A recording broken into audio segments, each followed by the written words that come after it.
Bonjour et bienvenue sur cette nouvelle vidéo. Ceux qui se souviennent de ce dessin se souviennent sans doute de cette palette d'aquarelle japonaise Boku Hondo. J'ai tellement aimé cette peinture qu'il y a peu je me suis acheté une autre palette de la même gamme. Cette fois les couleurs sont censées être moins grisonnantes et j'ai vraiment hâte de les tester.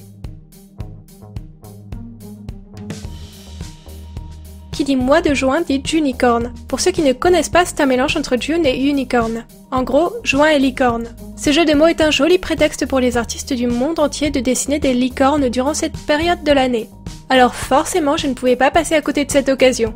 Mais pour sortir un peu de la licorne classique, j'ai décidé de créer une créature mi-cheval, mi-aquatique. Durant mon adolescence, j'étais complètement fan d'équitation. Et en plus de monter à cheval, j'ai dessiné une quantité astronomique de chevaux. Du coup, je suis assez familière avec cet exercice et je suis ravie de pouvoir dessiner une licorne aujourd'hui.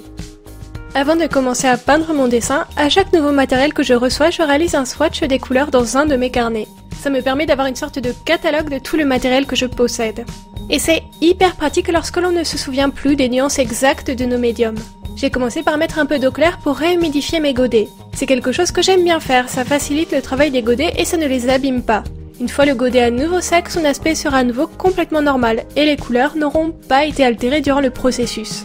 En regardant ce swatch, je vois à quel point ces couleurs sont saturées. Elles peuvent être ultra sombres et très pastel lorsque l'on ajoute de l'eau. Ça les rend hyper polyvalentes. Et ça me fait penser à la première palette de cette gamme. Les couleurs étaient presque noires avant d'être diluées et on prenait toute la mesure de la subtilité de leurs couleurs en y ajoutant de l'eau. Pour la mise en couleur de ma licorne, j'ai commencé par sortir mon drawing gum afin de protéger certaines zones de mon illustration que je souhaitais garder en blanc. Pour l'appliquer, j'utilise un pinceau de sculpture. C'est un pinceau souple mais sans poils et qui possède une matière qui ne va pas trop accrocher le latex liquide. C'est une bonne solution si vous en avez marre de détruire vos pinceaux de peinture durant cette étape. Une fois le drawing gum bien sec, j'ai pu commencer ma mise en couleur. J'ai décidé de partir sur des couleurs assez douces et pastel, parce que c'est dans ce genre d'ambiance colorée que j'imagine le mieux les licornes. Pour peindre les pétales de mes fleurs aquatiques, j'ai utilisé la technique du mouillé sur mouillé. J'ai mouillé la pétale puis ajouté mes couleurs afin d'obtenir un joli dégradé. J'ai passé un temps fou sur mes fleurs car je ne voulais pas que mes couleurs bavent d'une pétale à une autre. Alors j'ai essayé de travailler des zones non voisines et de revenir sur les pétales délaissés une fois mon aquarelle sèche. L'aquarelle est une technique qui joue beaucoup avec ma patience. Je passe mon temps à laisser sécher certaines zones pour éviter au maximum les baveries et les diffusions de couleurs. Et je n'aime pas du tout attendre même quelques minutes. Mais j'ai trop connu d'accidents à l'aquarelle où le vert d'une zone venait contaminer le rose d'une zone voisine par exemple. Si je devais vous donner un conseil avec l'aquarelle, ce serait de prendre votre temps, de ne pas vous précipiter et de laisser le temps à certaines de vos couches de sécher avant de vous attaquer à la suite. Pour la licorne, j'ai décidé d'appliquer une première couche de peinture uniforme et de venir faire les ombrages par-dessus après coup. Certaines aquarelles supportent assez mal les surcouches et se réactivent facilement dès qu'on ajoute à nouveau de l'eau. Je trouve que cette peinture possède un bon équilibre sur ce point. Il est possible de travailler plusieurs fois une même zone en ayant la main légère, mais aussi de réactiver la zone inférieure en insistant un peu. Et personnellement, c'est tout ce dont j'ai besoin lorsque je travaille avec ce type de peinture. Je sais que beaucoup d'entre vous ont un peu de mal avec l'aquarelle et trouvent ce médium compliqué et trop aléatoire. Mais je trouve que c'est ce qui fait son charme et avec un peu de patience, de méthode et de pratique, on apprend à contrôler et à éviter au maximum les accidents inattendus. Je trouve même qu'on parvient à jouer avec l'effet imprévisible de l'aquarelle pour créer de jolis effets de texture et de dégradé. Mais pour en revenir à cette palette, j'ai utilisé 5 des 6 couleurs proposées.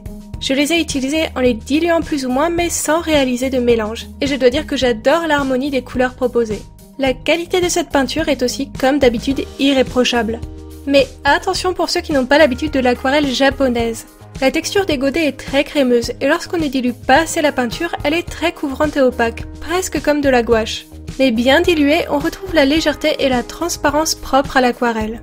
Il est assez difficile de se procurer cette palette. La première que j'avais testée de cette marque est accessible sur Amazon, mais pour celle-là j'ai dû passer par AliExpress car elle était introuvable ailleurs. Je ne sais pas s'il existe peu de gammes de couleurs ou si ces peintures sont juste difficiles à trouver lorsque l'on vit en Europe, mais j'aimerais tellement réussir à m'en procurer d'autres de cette marque. L'aquarelle japonaise, c'est vraiment un gros coup de cœur pour moi.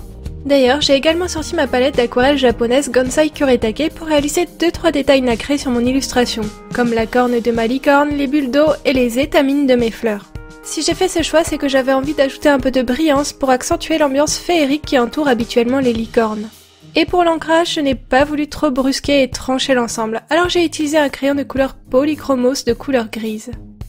Je trouve le résultat très doux et la brillance très subtile et délicate. Il faudra un jour que je m'achète des aquarelles nacrées, pailletées et métallisées pour réaliser des effets plus impressionnants.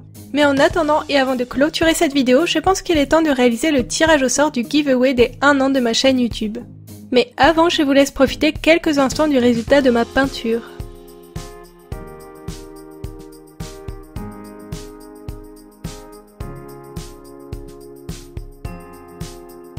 Vous êtes 140 à avoir participé et avoir essayé de gagner un des 2 sketchbooks dans lesquels j'avais dessiné une petite sirène. Je tenais vraiment à vous remercier d'avoir été aussi nombreux à participer, je ne m'attendais pas à ça. Et le sort a désigné Sophia et Margot comme les grandes gagnantes du jour. Félicitations à vous deux. J'espère que vous avez apprécié la vidéo du jour. Est-ce que ma petite licorne vous a plu? Est-ce que vous allez participer au Junicorn cette année? Est-ce que ça vous a donné envie de tester l'aquarelle japonaise? J'ai vraiment hâte de vous lire et je vous dis à bientôt!